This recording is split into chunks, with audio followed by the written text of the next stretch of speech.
Hey everybody, I'm Ryo Yamaguchi, the publicist at Copper Canyon Press, and you are tuning in to season 4 of our interview series, Line Break, which goes off the page and into the poems and minds of our beloved poets.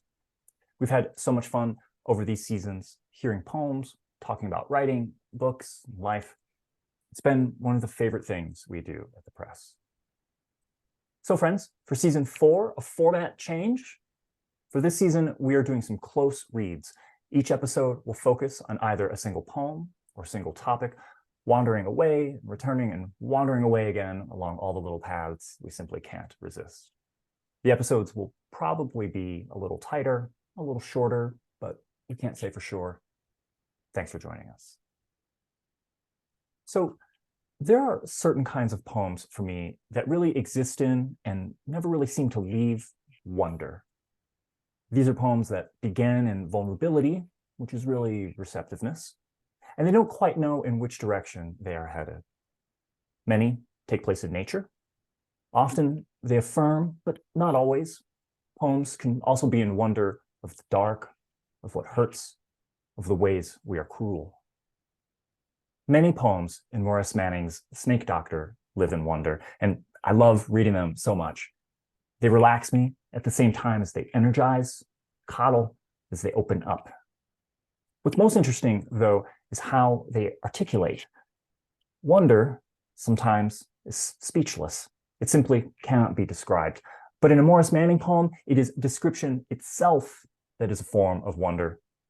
No poem captures this better than his poem, Translation. So excited to talk about it today with this great steward of wonder, Maurice Manning. Maurice, thank you so much for being here. Well, thank you for inviting me to be part of this, Ryo. It's a great privilege.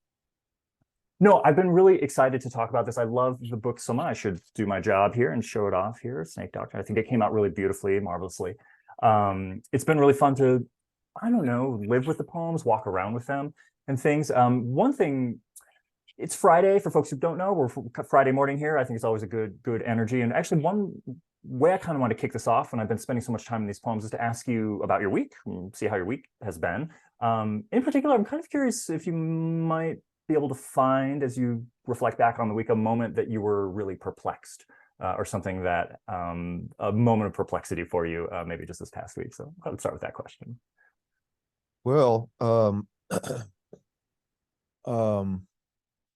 as usual, it's been a busier week than anybody would have anticipated. I've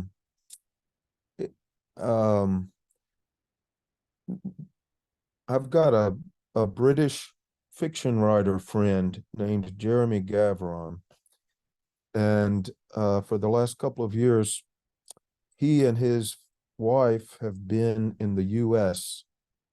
Because one of their daughters has a really unfortunate medical condition that they've been going around all over the country seeing specialists.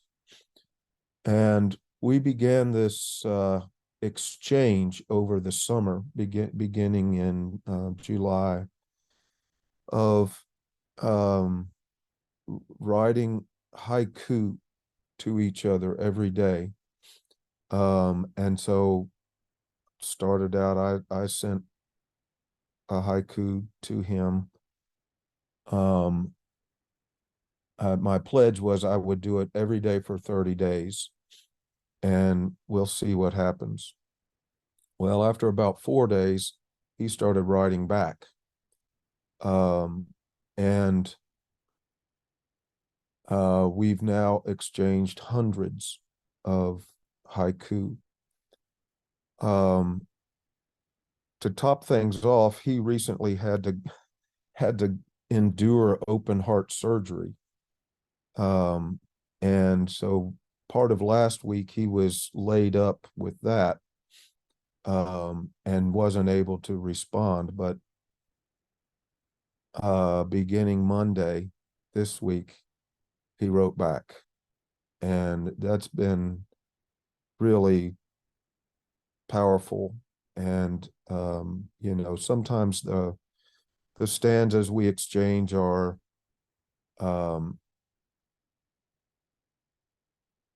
serious, and sometimes they're a little sarcastic.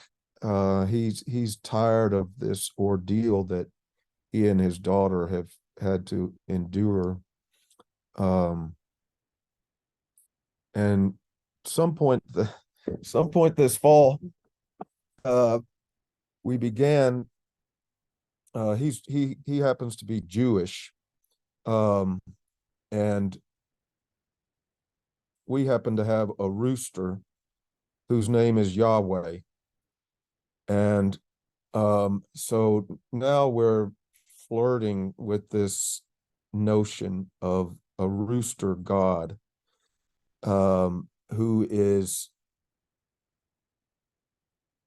literally and figuratively present in the exchanges we have. Last night I was coming home. It was dark, and we live in a very isolated area, and usually I can't see the homes of any of our neighbors, because the landscape's pretty hilly and such.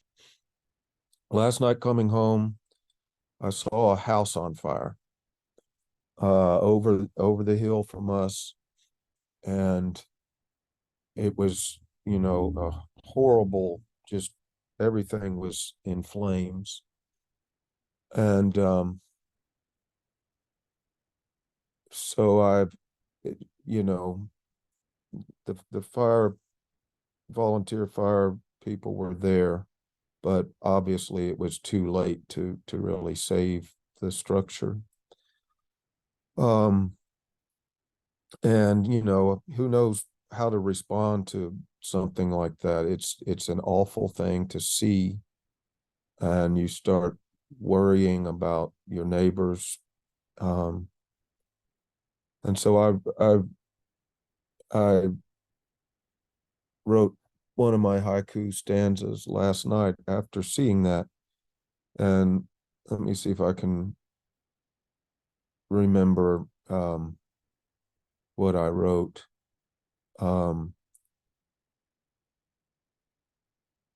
A house burned tonight.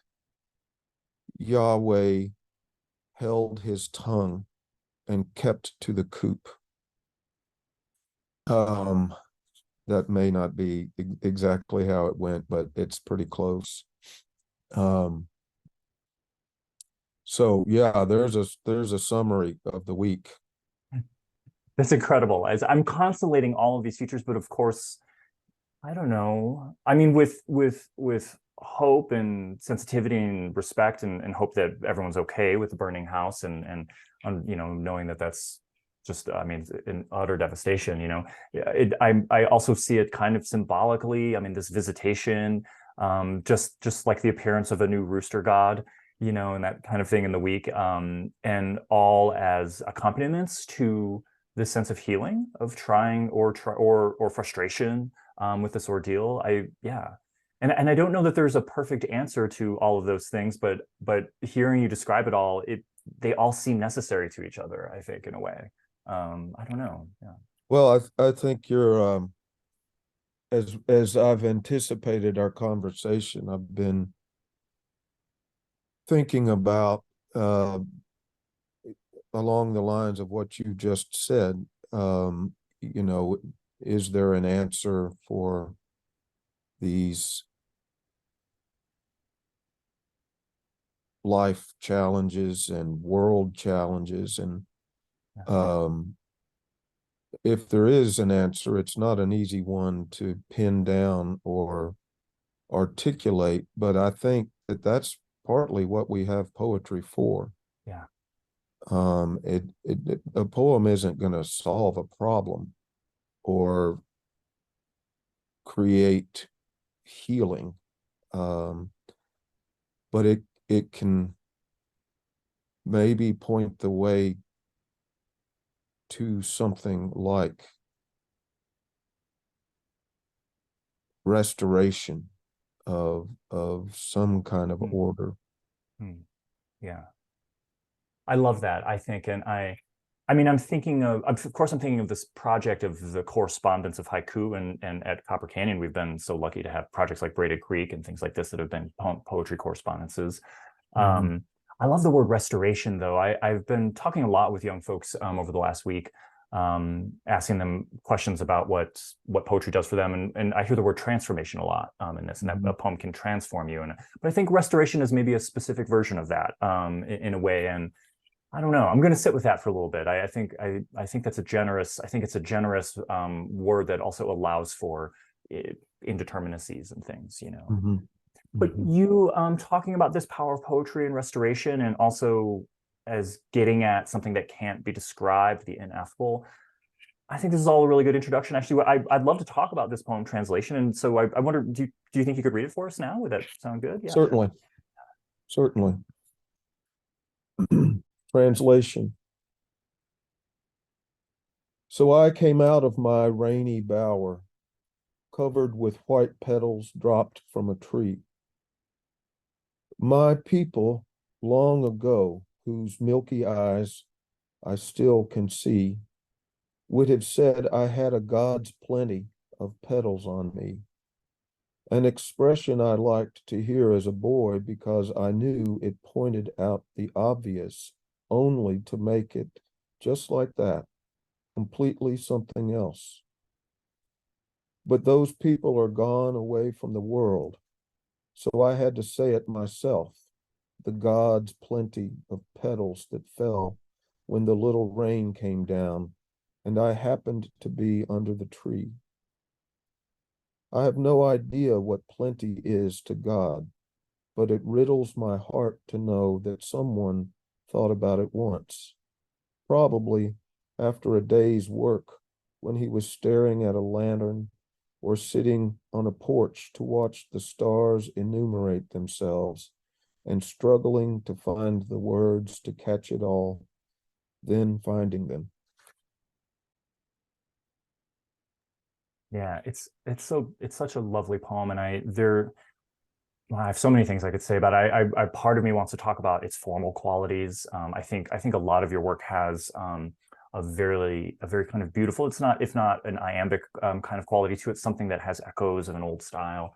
But actually, I think the first thing I would kind of want to get to is in previous seasons of this interview series of Line Break, we used to kind of ask a question like this. And one thing that I really strikes me about this poem, and it was one of the first things I noticed about it, and it lingers with me, is this idea that it's kind of an origin story.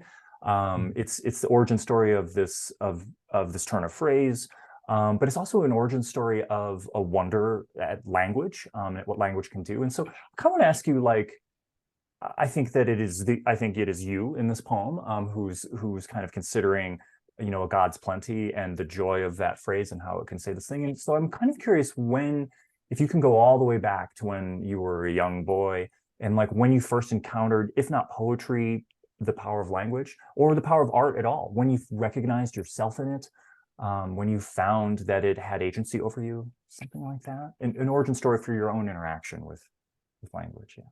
Um, okay. Great question. Um, when I was growing up, I wasn't surrounded by literary um, aesthetics, um, books, books, and the highbrow notion of literary art was really not part of my upbringing. But the older neighbors around and my older relatives um, were great storytellers and just conversationalists. And I can remember my grandmother and great grandmother saying things like, he's had a God's plenty of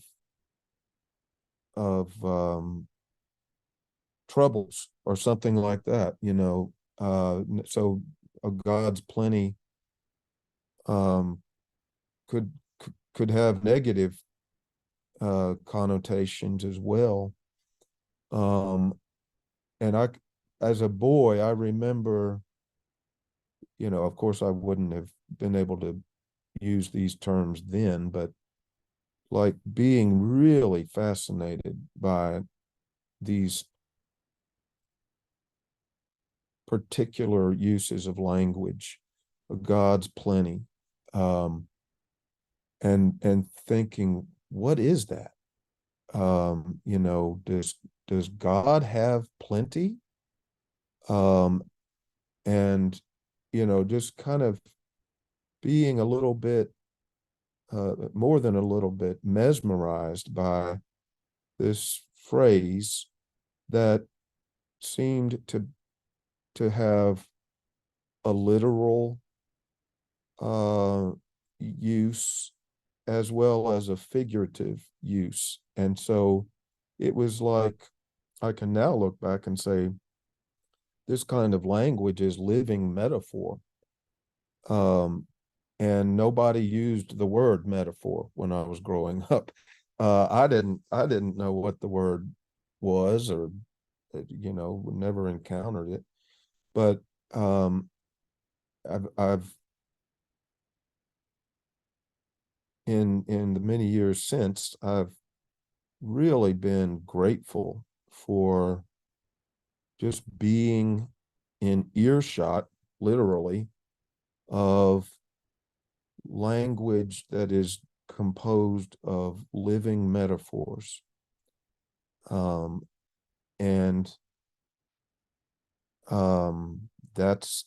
that was the poetry I grew up with. It wasn't on the page, it was in the air, coming out of a person's mouth. And I experienced it by hearing it. I love that. And I mean, it's such a testament to, well, as you're saying, a living metaphor, and that language is alive, and it's alive among people, that we're the stewards of it, in many ways.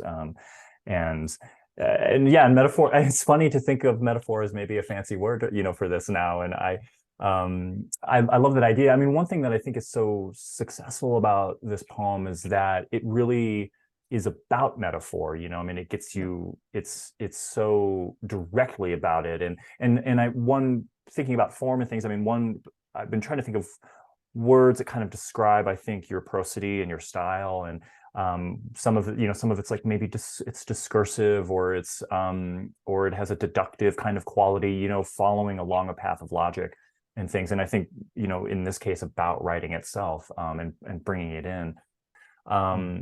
Well, one thing, I guess it's a way of kind of getting to talking about nature, and thinking of living kind of in the world, and that a community lives and is kind of permeable with the world. Our intern Dia kind of wrote a number of really wonderful questions for this book, many of them kind of about nature and about nature writing. And so one of them here, if you don't mind, I've asked this one. I really like this a lot. And I'll just read it verbatim, from the way that Dia has written it. Is there a lesson laid somewhere between understanding nature, and also understanding the self? Do you get lost somewhere between the two, or do you stick to one side in order to move forward? And I think here Dia means specifically as you're composing a poem and you think about nature and yourself. And I think in this case, I might put in the third of community there too, but I don't want to complicate it too much. Okay, another great question. This poem is rooted in fact. I really was walking out of the woods one day, a number of years ago, and it had been raining, and I realized that I was covered in white petals from probably a wild plum tree that grows around here. It's called a Chickasaw plum. And it's one of my a modest tree. It's not a grand tree, but it's just one of my favorite trees. And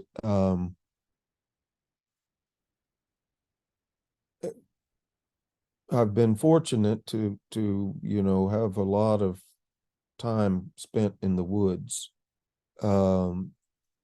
And for me,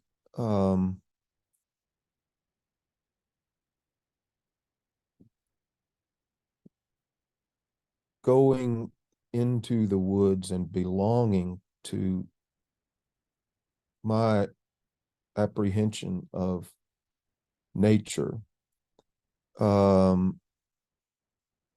it it diminishes one sense of self in a very good way, and then it enlarges another sense of self, so that the self is part of the whole, not separated from it. And in some ways, I find myself belonging to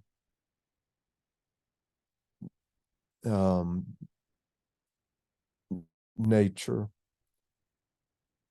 and coming out of it,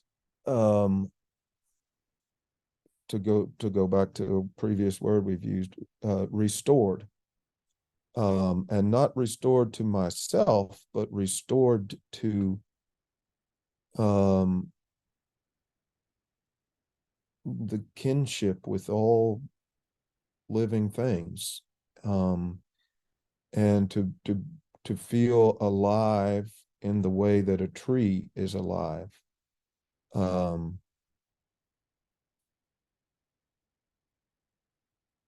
And then, as humans, we have this medium that is sort of the conduit between that absorbing sense of nature and our simultaneous sense of self.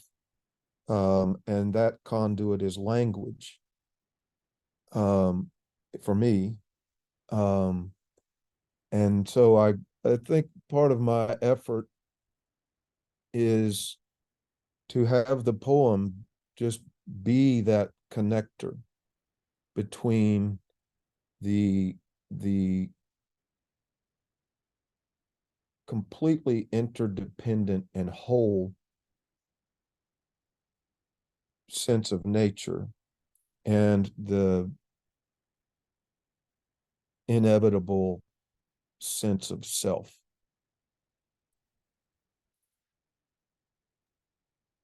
Yeah, that's so marvelously put. I don't know. I mean, you raise so many topics, but just the structure here that you describe of being in nature and um and it being connected through language or through maybe specifically the poem, and as that ligature, and of course, I also think of the poem as what allows that connection to in a way or something, or engenders it or something.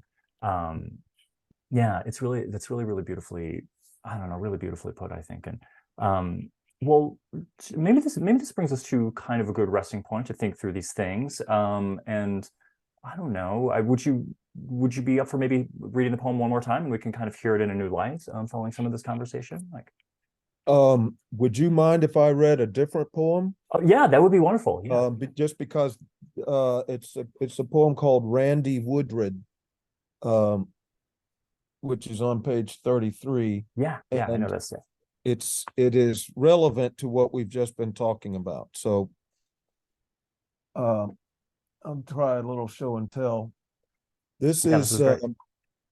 this is a a little field guide book called How to Know the Trees. And it's got entries for different species and illustrations for their leaves and seeds. And then there's that. Randy Woodred, some unknown student who had that textbook way back. And field guides are really some of my favorite books. I look at plant guides and tree guides all the time, and bird identification guides. So here's and I was just thumbing through that book one day, and I saw this scrawl of a former student's name who had written his own name into a book about trees. And so there's a translation aspect to this. So Randy Woodred. The elementary hand leans downward and to the right, as if the letters are sliding down a hill. But Randy Woodred wrote his name in the margin of a book to be remembered, or to remind himself how free he was to see himself in a book called How to Know the Trees. His name appears out of nowhere. Maybe he thought knowing the trees was a way of reading them, leaf pages, branch chapters, trunk spine, root words, published by a seed, the anonymous author, the geography of being alive. Randy Woodred, the nervous student who probably didn't have a mind for metaphor, yet he left his name as if he'd carved it on a tree in a book about trees with a green cover. It's so wonderful. I can think of I have guessed that you thrill to discovering old books from, thrift stores and antiquarian places because of the marginality. I mean, there's other poems in Snake Doctor that talk about this. And there was another part of this conversation or maybe not this one we're recording, but I wanted to, because I have this wonderful astronomy guide that was actually given to me as a gift. And the purpose of the gift, the gift of it actually was this love letter that's in the opening of it. And it's great. It's from one person to another. It's a really complicated love letter, though. It's very honest. She's talking about some of the problems in their relationship and things, but in the frontispiece of this book about the cosmos. And it's wonderful. It's such a great contrast. And I hear all of that in Randy Woodred too, I mean, this you're trying to link that. Can you tell me why tell me more about your choice to read that, or in its relationship to translation and how it's about translation? Yeah, well, I think one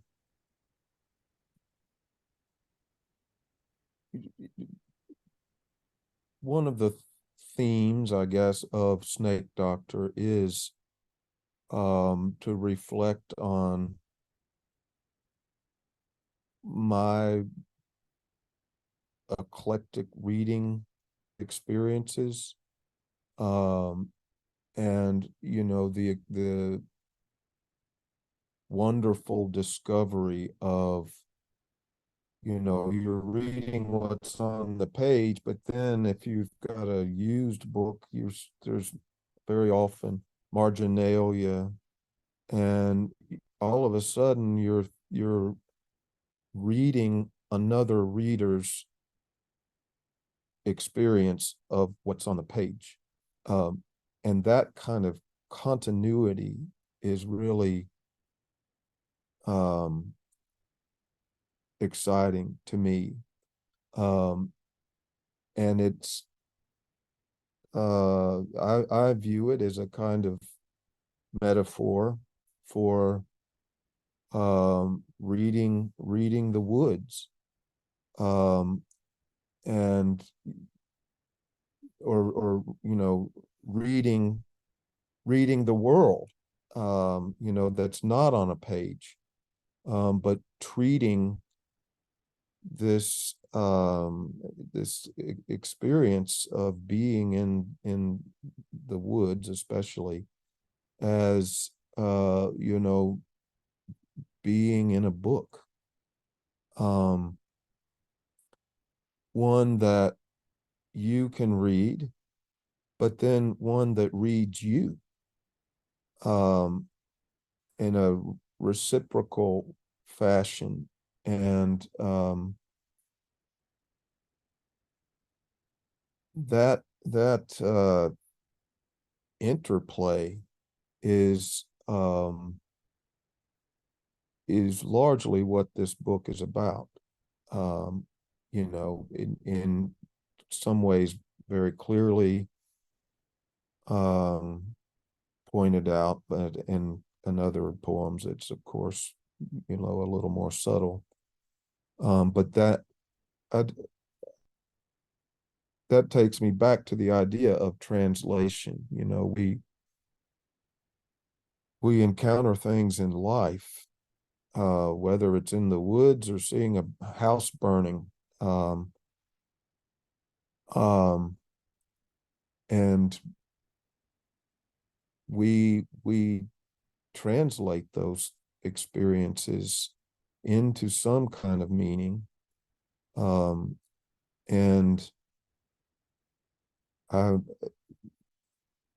poetry is an act of translation in that broad sense.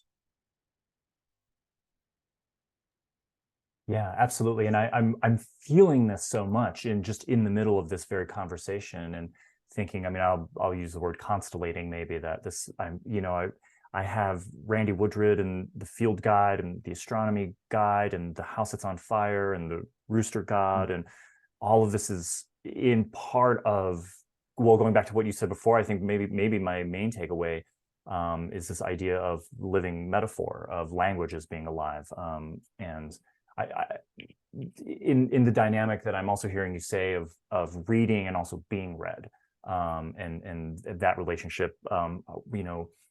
There's another metaphor I love about books, that they're a friend, and that it's a friend that you understand and that also understands you, and that kind of thing.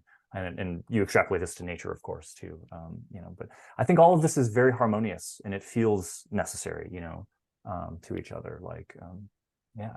Well, it makes me want to take a book into the woods, I think, is kind of what I'm feeling. So, well, I do think this brings us, I think this is a good spot, I think, to come to a close. And I don't know, I'm tempted along a few different paths. Like, maybe we could just kind of rest here, and I'll be satisfied with the conversation. Or you could read translation again, or a different poem again, maybe, to close us out. I don't know. What would you like to do? Yeah. I'll read translation again, if that's Yeah. I think we'll hear it in a new way. okay. Translation. So I came out of my rainy bower, covered with white petals dropped from a tree. My people, long ago, whose milky eyes I still can see, would have said I had a God's plenty of petals on me, an expression I liked to hear as a boy because I knew it pointed out the obvious, only to make it just like that, completely something else. But those people are gone away from the world, so I had to say it myself, the God's plenty of petals that fell when the little rain came down, and I happened to be under the tree. I have no idea what plenty is to God, but it riddles my heart to know that someone thought about it once, probably after a day's work, when he was staring at a lantern or sitting on a porch to watch the stars enumerate themselves and struggling to find the words to catch it all, then finding them. That's wonderful. I think I hear more the end of the poem, the success of this, an achievement. I don't know. It makes me feel ready, I think, this poem, to go into the weekend and, I don't know, to live the rest of my life, at least for the next few hours, perhaps. So thank you so much, Maurice. Thank you so much for sharing these thoughts. This was a really wonderful and searching conversation. I really enjoyed having it. I hope you did too. I sure did. Thank you, Ryo. Thank you very much.